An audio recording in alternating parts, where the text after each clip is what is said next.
बहुत समय पहले की बात है, जब छोटे से भीमराव बाबा साहेब स्कूल जाया करते थे।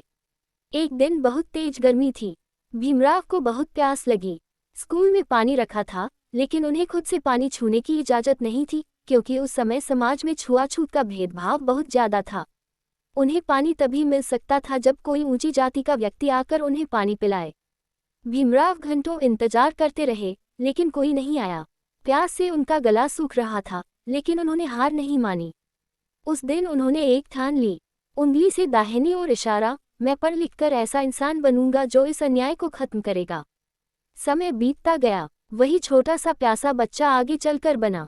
उंगली से दाहिनी ओर इशारा, भारत का महान नेता और संविधान निर्माता बाबा साहेब डॉक्टर भीमराव अंबेडकर। उन्होंने न केवल खुद शिक्षा हासिल की, बल्कि पूरे देश के लिए बराबरी का अधिकार भी दिलाया।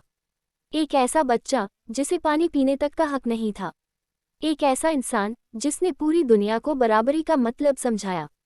आज हम बात करेंगे उस महान व्यक्ति की, जिन्हें हम जानते हैं बाबा साहेब डॉक्टर भीमराव अंबेडकर के नाम से।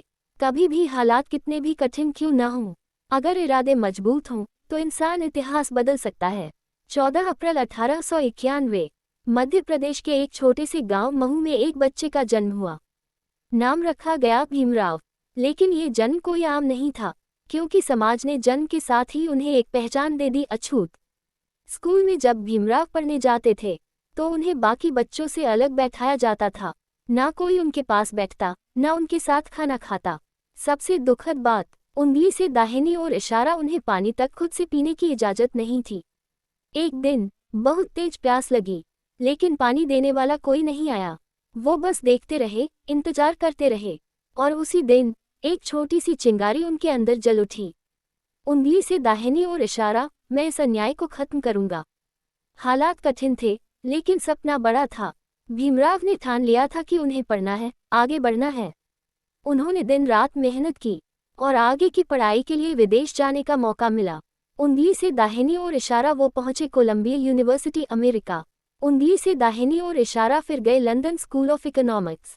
वहां उन्होंने कई डिग्रियां हासिल की, दुनिया के सबसे पढ़े लिखे लोगों में शामिल हो गए। लेकिन इतनी बड़ी उपलब्धियों के बाद भी जब वो भारत लौटे तो समाज का व्यवहार नहीं बदला। उन्हें आज भी वही भेदभाव झेलना पड़ा। अब भीमराव सिर्फ एक विद्यार्थी नहीं थे, वो बन चुके थे एक योद्धा। उन्होंने समाज के खिलाफ आवाज उठानी शुरू की।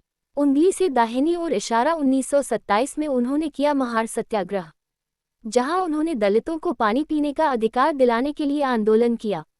उंगली से दाहिनी ओर इशारा, उन्होंने मनुस्मृति का विरोध किया, क्योंकि उसमें भेदभाव को बढ़ावा दिया गया था। उंगली से दाहिनी ओर इशारा, 1930 में कालाराम मंदिर सत्याग्रह किया, जहां उन्होंने मंदिर में प्रवेश के अधिकार के लिए संघर्ष किया। उनका एक ही सपना था, उंगली से दाहिनी ओर इशारा, हर इंसान को बराबरी का हक मिले।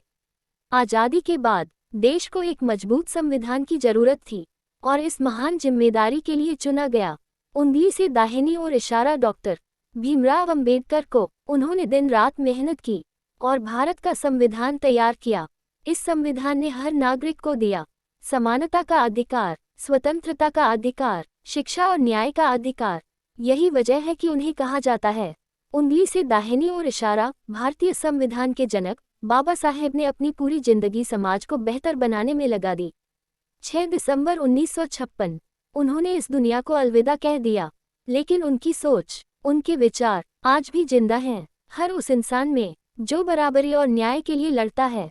एक प्यासा बच्चा जिसे पानी तक नहीं मिला, वही इंसान आज करोड़ों लोगों के हक की आवाज बन गया। उंगली से दाहिनी ओर इशारा, यही है बाबा साहेब की असली कहानी। अगर आपको ये कहानी पसंद आए हो तो वीडियो को लाइक करें, शेयर करें और चैनल को सब्सक्राइब जरूर करें। Folded hands.